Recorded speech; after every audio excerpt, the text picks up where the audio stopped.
What if I told you there's a voice in your head that's been vetoing your dreams for years, and you don't even know it's there? Not the obvious critic that says you're not good enough. That one you can argue with. I'm talking about the quiet one that says maybe later, and you should wait and let's think about this more. The one that sounds like wisdom, but is actually fear wearing a reasonable mask. This voice convinces you that caution is intelligence, that delay is preparation, that waiting is maturity. And while you're being smart and careful and responsible, your life is slipping away, one postponed dream at a time, one delayed conversation at a time, one I'll start Monday at a time. That voice isn't protecting you, it's slowly suffocating who you could become. And once you hear it, you can't unhear it. Look, you've been trying to fix your procrastination with discipline, time management, and motivation hacks. But nothing sticks because you're solving the wrong problem. The real enemy isn't laziness. It's waiting for external permission to start, fear of committing to success, and the automatic betrayal of your own impulses. This video reveals why you delay what matters most, and it's not what you think. How procrastination is actually a symptom of deeper permission and identity issues, and the specific moment where your life is being determined that you've been completely missing. Most advice treats procrastination as a behavior problem. I'm showing you it's a belief problem, and belief can change instantly. So, if the enemy isn't procrastination, what is it? And why have you been fighting the wrong battle? Let me show you exactly what's happening underneath the surface. From the moment you're born, you're taught to ask for permission for everything. Raise your hand to speak in class. Ask to use the bathroom. Get approval before trying something new. Wait for a parent or teacher or authority figure to say yes before you move forward. And this is necessary. This is how children learn social functioning and how to survive in structured environments. But here's what nobody tells you. Nobody teaches you when to stop asking. Nobody tells you that there comes a point in your life where you become the authority, where you're supposed to stop waiting for permission and start giving it to yourself. So what happens? You keep waiting at 35, at 45, at 55. You're still that kid with your hand raised, hoping someone will call on you and say it's your turn now. You want to start a business? You're waiting for your spouse's full approval, or market validation, or a sign from the universe that it's the right time. You want to change careers? You're waiting for the economy to stabilize, for the timing to be perfect, for someone else to tell you it's a smart move. You want to write? You're waiting to feel like a real writer, for someone to validate that what you have to say matters. You want to leave a toxic relationship?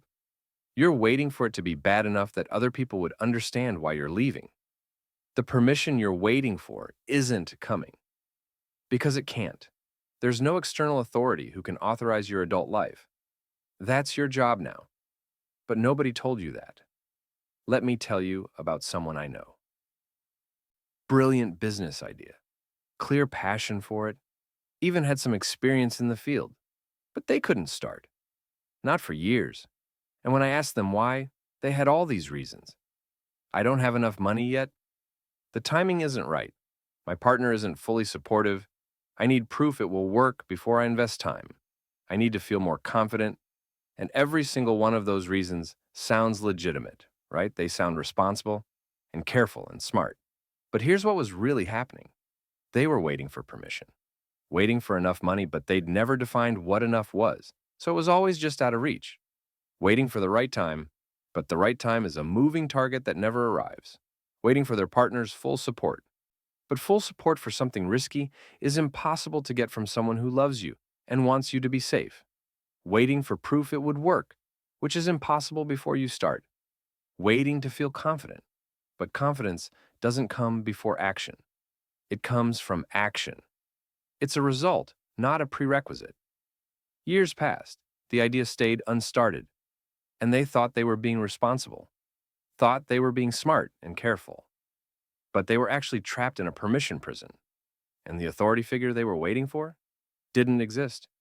Because here's how the permission pyramid works. When you're a child, your parents give you permission. When you're a student, your teachers give you permission. When you're an employee, your boss gives you permission. But when you're an entrepreneur, when you're an adult, when you're a self-directed person building your own life, who gives you permission? Nobody teaches you that you become the permission giver. that you're at the top of your own pyramid now. So you keep waiting for the next level of authority to appear and tell you it's okay to proceed. But there isn't a next level. You're it. You're the authority you've been waiting for. And you don't realize it. And the cost of this? Dreams deferred indefinitely. A life designed by default, by what feels safe, not by design, by what you actually want. Chronic resentment toward the people you're waiting to approve of you, even though they never signed up to be your permission givers. Deep frustration with yourself. Why can't I just start? What's wrong with me? And then years later, the devastating realization. I wish I'd started when I first had the idea. I wish I hadn't waited so long. But by then, so much time is gone. And this person I'm telling you about, they had this moment of recognition. They realized they weren't waiting for circumstances to change. They were waiting for someone to say you're allowed, and that someone was them. But they'd never given themselves permission before. Not consciously, not intentionally. And it felt arrogant to just decide. It felt selfish. It felt reckless to just say I'm doing this and not ask anyone. But that discomfort they were feeling, that was the permission muscle. It had atrophied from decades of disuse. And like any muscle, it hurt to use it again after so long. So they tried something. They said out loud, alone in their room, I give myself permission to start.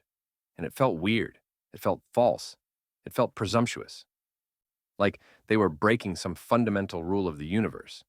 But they did it anyway. And then they made one tiny move. Registered a domain name. Didn't ask anyone. Didn't wait for approval. Just did it. And the world didn't end. Nobody arrested them for unauthorized dream pursuing. Nobody revoked their adult license. And then they made a second move. Wrote the first page of their business plan. Still without asking permission. And it was easier this time. Third move, easier still. The permission muscle was strengthening. And 6 months later, they had a functioning business. Not because circumstances changed. Because they stopped waiting for permission that was never coming. But here's what's even more insidious than waiting for permission. Because at least when you're waiting for permission, you kind of know you're waiting. There's something else happening that you don't even see. And it's destroying your life in real time. It's Tuesday night. You're sitting on your couch scrolling through your phone. You've been scrolling for maybe an hour, maybe 2, maybe 3. And there's this moment, this tiny split second, where you feel the impulse to do the meaningful thing. Work on that project. Write that thing. Make that call. Have that conversation. Learn that skill. The impulse is there. It's real. It's genuine. It's not a should. It's not guilt. It's authentic desire breaking through the autopilot. I could work on that project right now. I want to write. I should call that person. The impulse is your authentic self trying to guide you. And then within 1 second, the response comes. Not now. I'm too tired. Tomorrow. Let me just finish this first. The response is automatic. So automatic you barely even notice it happened. The impulse is dismissed. And you keep scrolling. And the moment passes. And you don't think about it again that night. But here's what you need to understand. That moment, that split-second decision to honor or ignore the impulse, that's where your entire life is being determined. Not in the big dramatic choices. Not in the New Year's resolutions. Not in the moments when everyone's watching. In the Tuesday night moments when no one's watching and you decide whether to answer the call or let it go to voicemail. And this happens 5 to 10 times per day. Every single day. That's 3,500 impulse betrayals per year, 35,000 per decade, each one microscopic, each one invisible, each one justified. I'm too tired. Not the right time.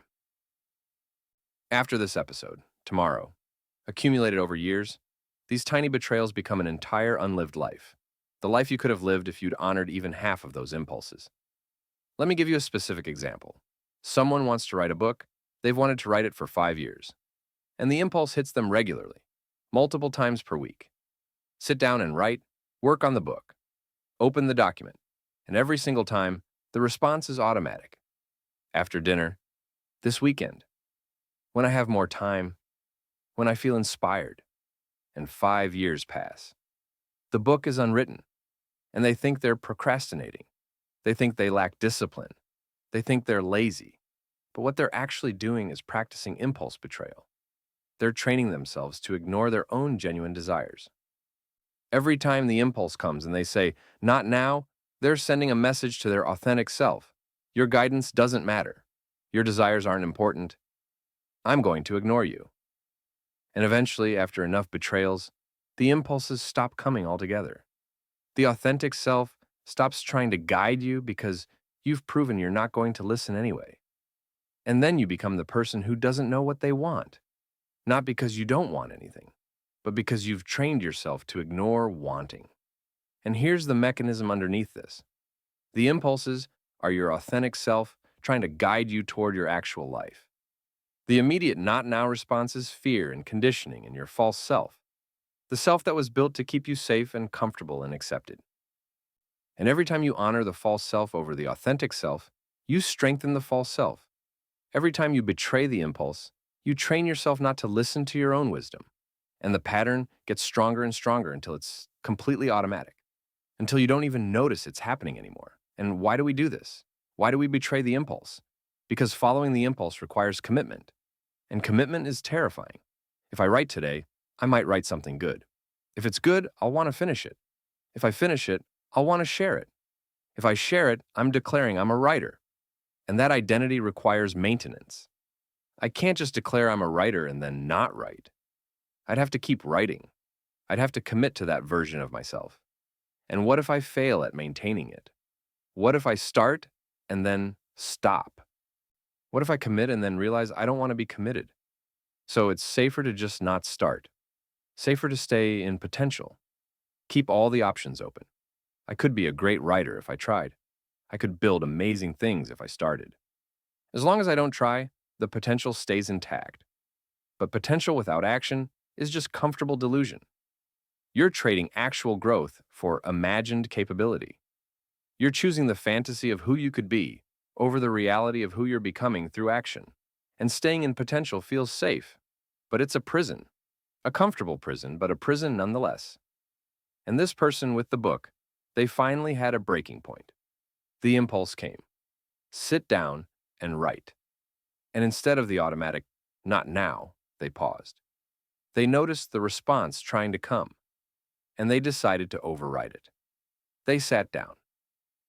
They wrote for 20 minutes. It wasn't perfect. It wasn't brilliant, but it was real. And the next day, the impulse came again.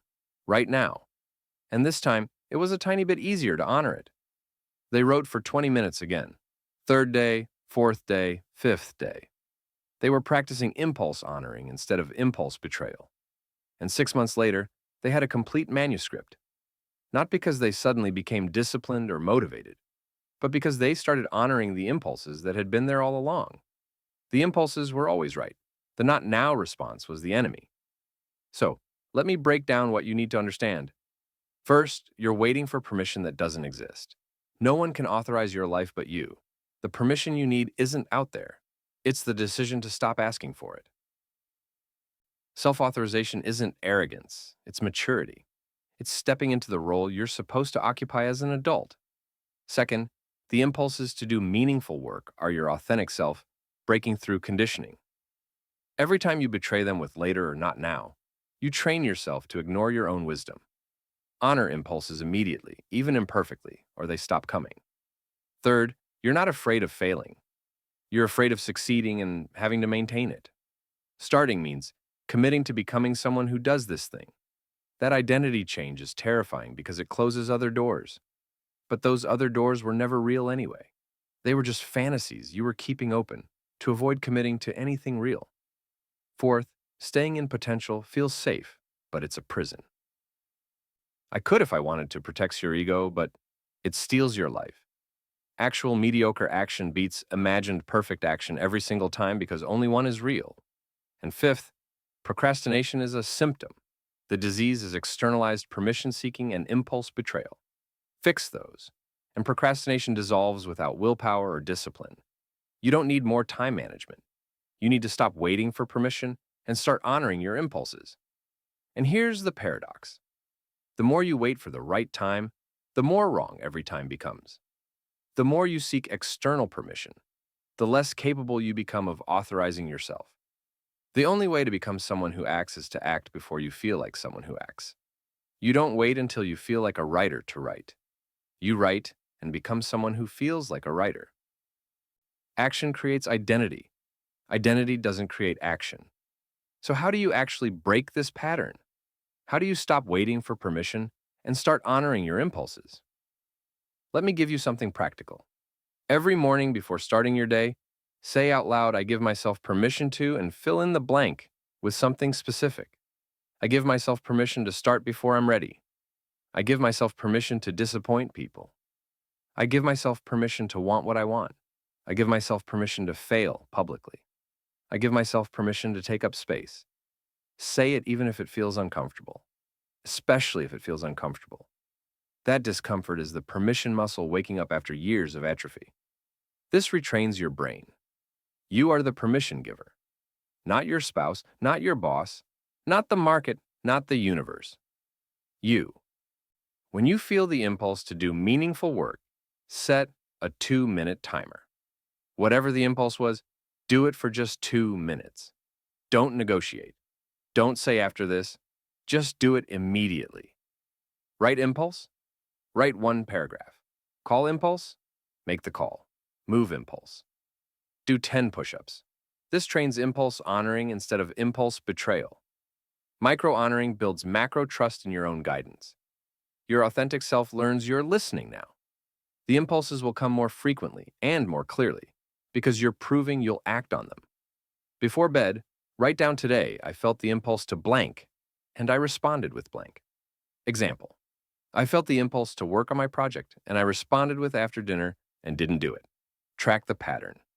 You'll see how often you betray yourself, no judgment, just awareness. Awareness is what allows change. You can't fix what you can't see. When you feel commitment terror, when that voice says, if I start, I'll have to keep going, and that feels overwhelming, reframe it.